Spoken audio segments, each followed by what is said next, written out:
इतिहास का पहला अध्याय। पहले अध्याय में देखो अभी, जैसा कि पिछले वीडियो में मैंने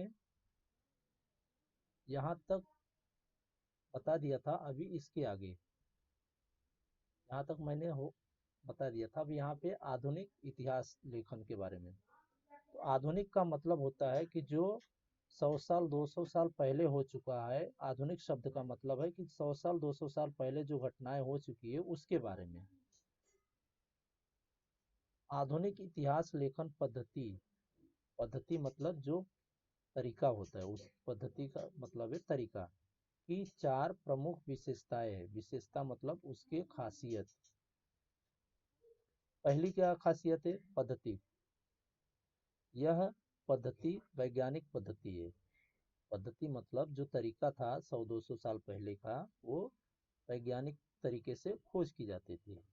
इसका प्रारंभिक, प्रारंभिक का मतलब शुरुआत। उचित मतलब सही तरीका। प्रश्नों की प्रस्तुति के साथ होता है। अब ये प्रश्नों की प्रस्तुति मतलब प्रश्न के साथ में उसका उत्तर रहता है। प्रस्तुति मतलब पेश करना। तो इसका मतलब है कि जब 100-200 साल पहले कुछ कोई चीजें इतिहास के बारे में खोजी जाती थी तो उसका पूरा वैज्ञानिक आधार दिया जाता था, और वो वैज्ञानिक आधार के हिसाब से सबके सामने उसको रखा जाता था, उसके प्रश्न। अब उसके प्रश्न के साथ ही उसका उत्तर दिया जाता था कि वो चीजें संभव हो, ऐसा समझाया जाता था। ये प्रश्न मानव केंद्रित होते। मानव का मतलब मनुष्य केंद्रित मतलब कि मनुष्यों के द्वारा होते, अर्थात ये प्रश्न भूतकालीन, भूतकालीन मतलब जो बीते हुए समय में। विभिन्न का मतलब अलग। मानवीय का मतलब मनुष्य। समाज, समाज मतलब जैसे कई सारे लोगों से मिलकर के कोई चीजें बनती है तो उसे समाज बोला जाता है। के सदस्यों, सदस्य मतलब जैसे एक से ज्यादा लोग का वो मीटिंग होती है तो वहाँ पे सदस्य होते हैं। द्वारा विशिष्ट कालावधि, कालावधि का मतलब विशिष्ट का मतलब खास, कालावधि का मतलब समय में किए गए कार्य। व्यापार, व्यापार मतलब बिजनेस से संबंधित होते। संबंधित मतलब उनसे कोई संबंध रहता था। तो अभी इस पूरे लाइन का मतलब है कि उस समय जब कोई चीजें खोजी जाती थी भूतकाल के बारे में। अब जैसे 100 साल पहले कोई चीज खोजी जा रही है 200 साल पहले के बारे में, तो वहां पे वो सारी चीजें क्या होती थी? मानव केंद्रित, मनुष्यों के द्वारा पूरी तरह से किए जाते थे। इतिहास में उन कार्य, व्यापारों, व्यापार मतलब मार्केट का संबंध दैवीय घटनाओं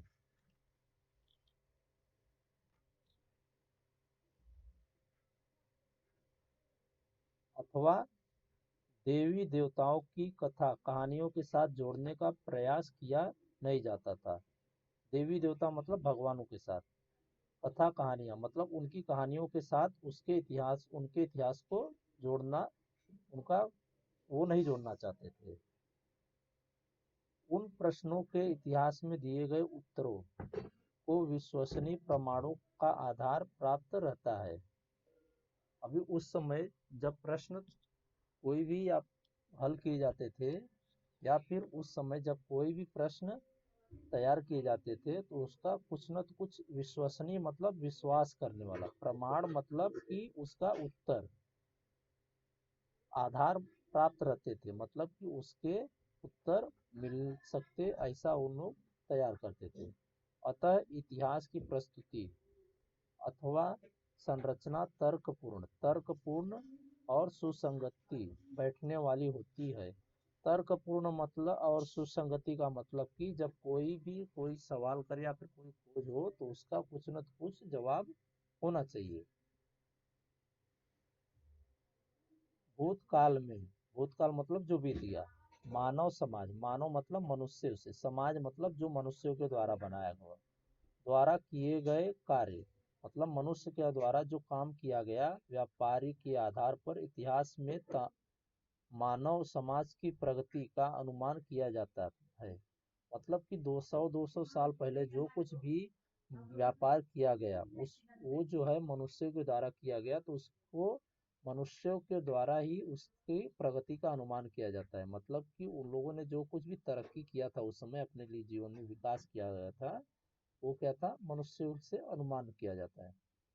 उपर्युक्त मतलब ऊपर, विशेषताओं मतलब उसकी खासियत से युक्त, युक्त आधुनिक इतिहास, आधुनिक का मतलब जो सबसे पहले हो चुका इतिहास, लेखन की परंपरा, लेखन मतलब लिखने, परंपरा मतलब रीति रिवाज के बीच, प्राचीन ग्रीन, प्राचीन मतलब जो सब बहुत पहले हो चुका, ग्रीक अर्थात यूनानी, यूनानी ये जो है ये एक देश था, वहां पर जैसे भारत एक देश है वैसे यूनान एक देश था। इतिहासकारों के लेखन में पाए जाते हैं, मतलब कि जब यूनान देश था तो उस समय जो इतिहासकार थे, पढ़ने वाले थे, वो जो इतिहास लिखते थे उस समय की जो भाषा थी उनके यूनान भाषा में पाए जाते हैं, ऐसा माना जाता है, ऐसा वो मानते हैं। हिस्ट्री शब्द ग्रीक भाषा का शब्द है। यहाँ पे ग्रीक जो है एक भाषा है, 100 साल दो बहुत पहले बोली जाती थी। तो हिस्ट्री जो है वो ग्रीक शब्द, ग्रीक भाषा का ही शब्द है। ईसा पूर्व 5वीं सदी मतलब 5वीं सदी के पहले शताब्दी में हीरोडोटस नामक ग्रीक इतिहास था। तो 5वीं सदी के पहले जो है वो हीरोडोटस नामक का एक इतिहास था। ग्रीक इतिहास हीरोडोटस ने हिस्ट्री शब्द का सबसे पहले प्रयोग अपने द हिस्ट्रीज ग्रंथ में शीर्षक में दिया। शीर्षक मतलब जैसे कोई अध्याय लिखते हैं तो वहाँ पे क्या सबसे पहले नाम आता है पाठ का, तो वही शीर्षक है। यहाँ पे क्या बोला है कि जो वैज्ञानिक थे उन्होंने सबसे पहले अपने द हिस्ट्री ग्रंथ जब लिखा उन्होंने हिस्ट्री का, इतिहास का, तो उन्होंने क्या किया, द हिस्ट्री नाम दिया।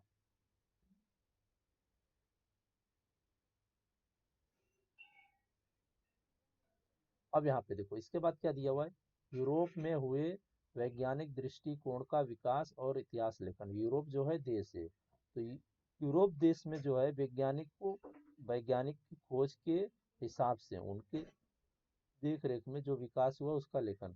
18वीं शताब्दी, 18वीं शताब्दी मतलब यहाँ पे ये हो गई 18वीं शताब्दी तक यूरोप में दर्शन, यूरोप जो है देश का नाम है, दर्शन और विज्ञान क्षेत्रों में उल्लेखनीय प्रगति हुई। दर्शन मतलब देखने का, विज्ञान क्षेत्र मतलब, क्षेत्र का मतलब हो गया विभाग, उल्लेखनीय मतलब बहुत ज्यादा, प्रगति मतलब तरक्की हुई।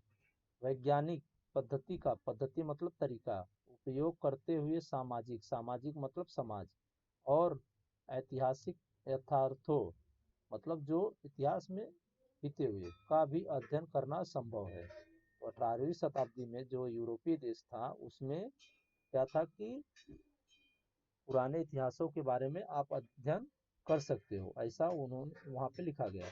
यह विश्वास विचारकों को होने लगा था, विचारकों मतलब जो इतिहास के बारे में सोचते थे उनको होने लगा था। आगामी समय में, आगामी मतलब आने वाला समय, आगामी का मतलब आने वाला समय में यूरोप अमेरिका में, इतिहास यूरोप जो है एक देश है और अमेरिका उसी देश में आता है, एक महाद्वीप है। यूरोप जो है महाद्वीप है और अमेरिका जो है उसी महाद्वीप में आता है। ये इतिहास और इतिहास का लेखन मतलब कि यूरोप जो है वो अपना वहाँ का इतिहास और उसका लेखन विषयों पर बहुत विचार मंथन हुआ। बहुत विचार मंथन मतलब बहुत ज्यादा, मंथन का मतलब बहुत ज्यादा सोचा गया। फलस्वरूप, मतलब फलस्वरूप का मतलब कि उस पर कुछ निश्चित, इतिहास लेखन में वस्तुनिष्ठता को महत्व प्राप्त होता गया। इसका ये पूरे लाइन का मतलब है कि 18वीं शताब्दी में जो है यूरोप और अमेरिका ने मिल करके इतिहास के ऊपर बहुत ज़्यादा विचार किया और उसके ऊपर कुछ न कुछ लिखना चालू किया।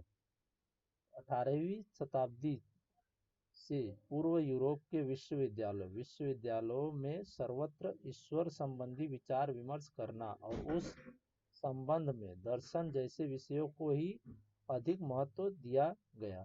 तो ये लाइन का मतलब है कि 18वीं शताब्दी में जो है यूरोपीय देशों ने विद्यालयों में क्या किया, भगवान की बारे में पढ़ाना चालू किया और वहाँ पे उन्होंने उसको बहुत ज़्यादा महत्व दे दिया, दर्शन वगैरह के बारे में। परंतु इस स्थिति में धीरे धीरे परिवर्तन आने लगा। स्थिति मतलब जो हालात थे, धीरे धीरे मतलब आराम आराम से, परिवर्तन मतलब बदलाव। आने लगा। 1737 ईस्वी में जर्मनी देश के गोटिंगन विश्वविद्यालय की स्थापना हुई। वहाँ जर्मनी का एक देश है और वहाँ पे गोटिंगन नाम का एक विश्वविद्यालय बना। इस विश्वविद्यालय में पहली बार इतिहास विषय को स्वतंत्र स्थान प्राप्त हुआ। स्वतंत्र मतलब पूरी तरह से स्वतंत्र था। इसके पश्चात जर्मनी के अन्य विश्वविद्यालयों में भी इतिहास के अध्ययन केंद्र बने। सन 1737 में जो था वो यूरोप का जो देश था इटली, यहाँ पे जर्मनी जो देश था उसने क्या किया, एक विश्वविद्यालय खोला और उसने इतिहास को पूरी तरह से स्वतंत्र कर दिया। मतलब कि उसके बारे में कोई भी पढ़ सकते हैं और जानकारी निकाल सकते हैं।